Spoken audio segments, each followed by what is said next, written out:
Okay, welcome to a special one-off episode of Nate's MMA Corner, where we again talk about boxing.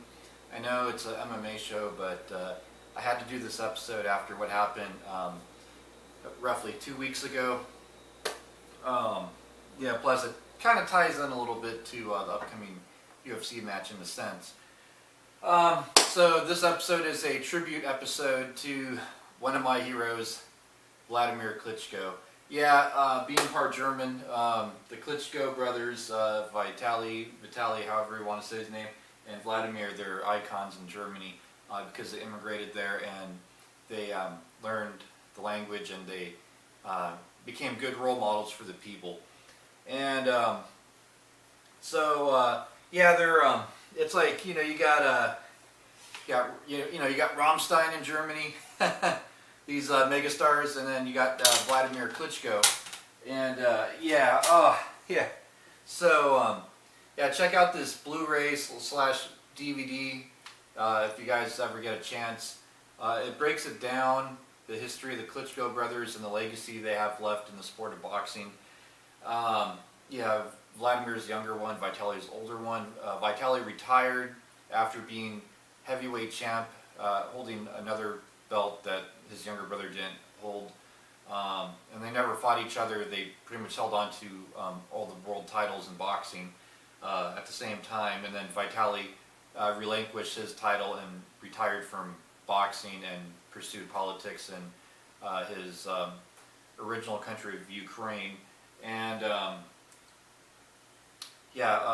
Wladimir, he in recent times lost his world titles to Tyson Fury, then tried to regain some of it back against Anthony Joshua. And yep. So, I mean, you know, it's a sense of a little bit of national pride for Germany in a sense. I mean, pretty much the Klitschko brothers, they tend to represent 4 countries: United States, Germany, Russia, and Ukraine. And they speak fluent German, English, Ukrainian, and Russian, and they both hold PhDs, and they do charity work, and they're real humble guys. Wladimir Klitschko has demolished the boxing records of the likes of Muhammad Ali, Mike Tyson, Vander Holyfield, and as humble as he is, he was asked, "Do you consider yourself the greatest boxing heavyweight champ of all time?" He said, "No, I consider Muhammad Ali the greatest," and he just kind of went on and why. But I mean, at the end of the day, the stats don't lie. He's in his second reign as heavyweight champ, almost 10 years as heavyweight champ with 18 consecutive title defenses, and that's just his second title reign. And then when you combine the first, I mean, you're looking at, you know, over 10 years, this guy's been on top. And then just a couple weeks ago, he went after Anthony Joshua in front of 90,000 people in England, in Anthony Joshua's home country, and put on a striking clinic and dropped him in the 6th round. A guy that's way younger than him and is considered the new guy of boxing heavyweight champs. And yeah, so Wladimir Klitschko, he's really done a lot for boxing and humanity as we speak.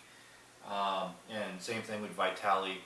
And Vitaly is trying to bring some democracy to Ukraine and bring some peace and stability in that region.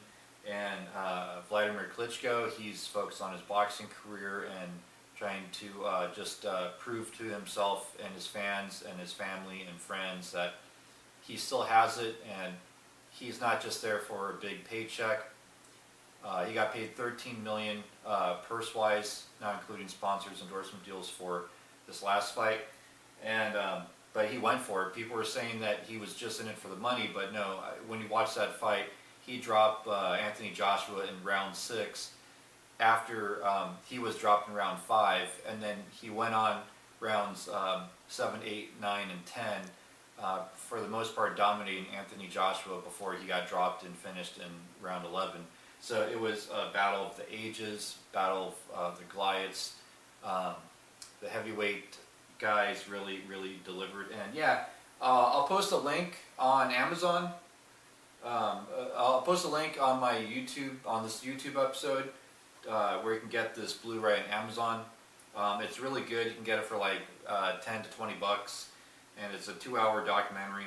It's in it's primarily in German, but there's English subtitles, and they have like half dozen. They got like a dozen or so subtitles on there, and some nifty special features and deleted scenes. And yeah, it's a documentary. It goes over their family life and where they are up to the point of when the documentary came out. Which this documentary came out like 2012, was it? Yeah, but nonetheless, yeah, they were still pretty much champs on top of the world when this documentary was made. Yeah, 2011. Anyways, so there you have it. That's why Klitschko is such a big deal to me and millions of people around the world. And so yeah, that wraps this up. And yeah, the reason why it ties into the UFC fight coming up, because Junior Dos Santos and Stipe Miocic, the current UFC heavyweight champ, they said if whoever wins this fight, they wouldn't mind going after a boxing world title and fighting Anthony Joshua. So it kind of ties in a little bit there, but who knows? I mean, that's boxing versus MMA. Who knows how often this sort of thing will happen? But yeah, nonetheless, stay tuned for my pre-fight show for UFC 211, Miocic versus Dos Santos for the UFC heavyweight title. And until then, see ya.